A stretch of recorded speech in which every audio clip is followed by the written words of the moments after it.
सोमवती अमावस्या की आप सभी को मंगल शुभकामना। माता पार्वती की कृपा हम सभी पर सदा सर्वदा बनी रहे। सोमवार को आने वाली अमावस्या को सोमवती अमावस्या कहते हैं। इस दिन सुहागिन महिलाएं अखंड सौभाग्य के लिए सोमवती अमावस्या का व्रत धारण करती है। इस दिन पीपल के वृक्ष की पूजा करते हैं और पीपल के वृक्ष की 108 परिक्रमा लगाई जाती है। इसी दिन तुलसी की भी पूजा की जाती है। इस दिन पीपल और तुलसी में जल अवश्य अर्पित करना चाहिए।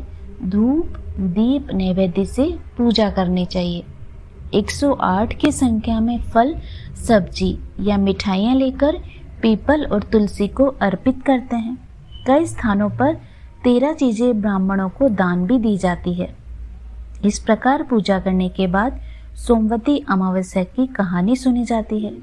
सोमवती अमावस्या की पूजा करने से अखंड सौभाग्य की प्राप्ति होती है, संतान सुख मिलता है और घर में हर प्रकार की सुख समृद्धि आती है।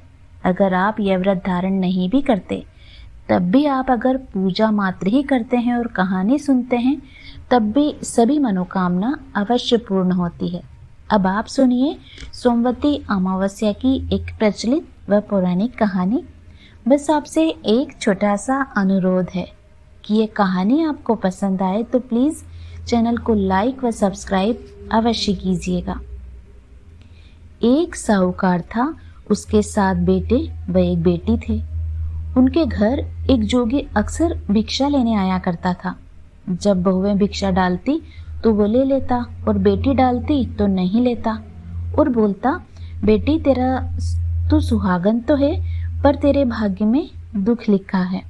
ऐसा सुनकर बेटी निरंतर दुबली होने लगी। तब बेटी की माँ ने एक बार बेटी से पूछा कि बेटी तू इतनी कमजोर क्यों हो रही है।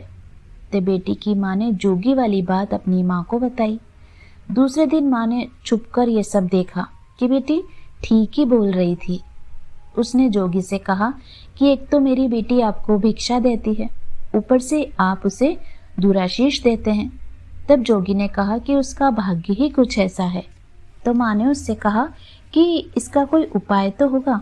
तब जोगी बोला कि 7 समुद्र पार एक सोना धोबन रहती है। वह सोमवती अमावस्या का व्रत धारण करती है। वह अपना फल इसे दे देवे तो इसका दुख टल सकता है। सोना धोबन को वे लोग तलाशने लगे। रास्ते में पीपल के नीचे माँ बैठी और देखा कि एक सांप गरुड़ पक्षी के बच्चे को खा जाएगा। उसने लपक कर उसे मार दिया। इतने में गरुड़ पक्षी का जोड़ा उड़ता उड़ता आकाश से आया और उसे चोंच मारने लगा। तो वह बोली कि मैंने तो तेरे बच्चे को बचाया है, तेरा गुनाहगार तो मरा पड़ा हुआ है। तब गरुड़ बोला, जो मांगना है सो मांग लो।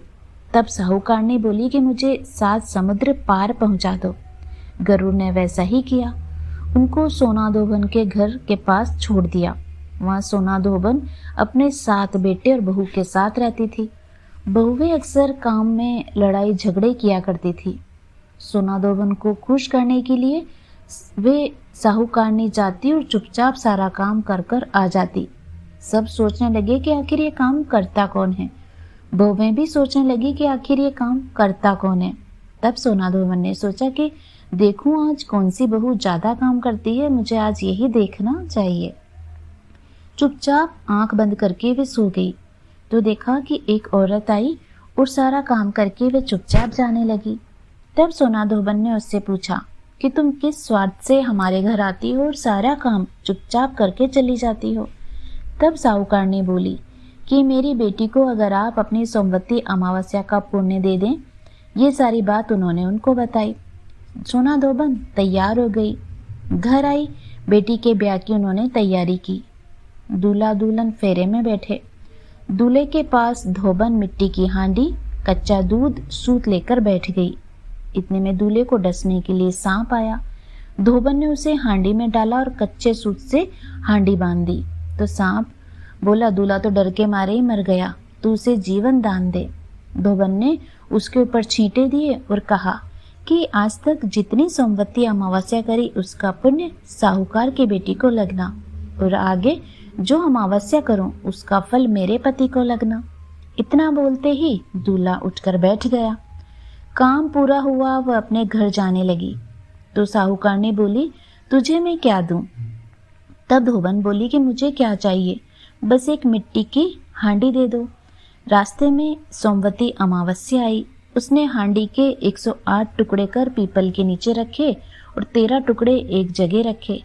पीपल के 108 परिक्रमा दी और टुकड़े पीपल के नीचे गाड़ दिए। घर जाने लगी। घर आई तो उसका पति मरा पड़ा हुआ था। उसने पति पर सुहाग का चीटा दिया और कहा कि मेरी अमावस का फल मेरे पति को होना। ऐसे कहते ही उसका पति जीवित हो गया।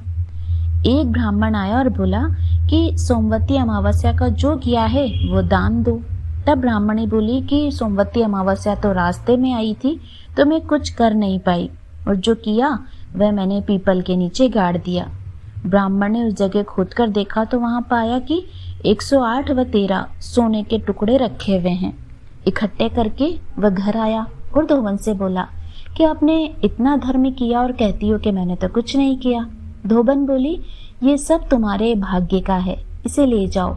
तब ब्राह्मण बोला कि मेरा तो चौथा हिस्सा ही है, बाकी 3 हिस्सा आपकी इच्छा हो उसको दो। ब्राह्मण ने नगर में ढिंडोरा पिटवा दिया कि सब जने सोमवती अमावस्या का व्रत किया करो। ये सोमवती अमावस्या जैसे साहूकार की बेटी को दिया वैसा सबको अखंड सौभाग्य प्रदान करना।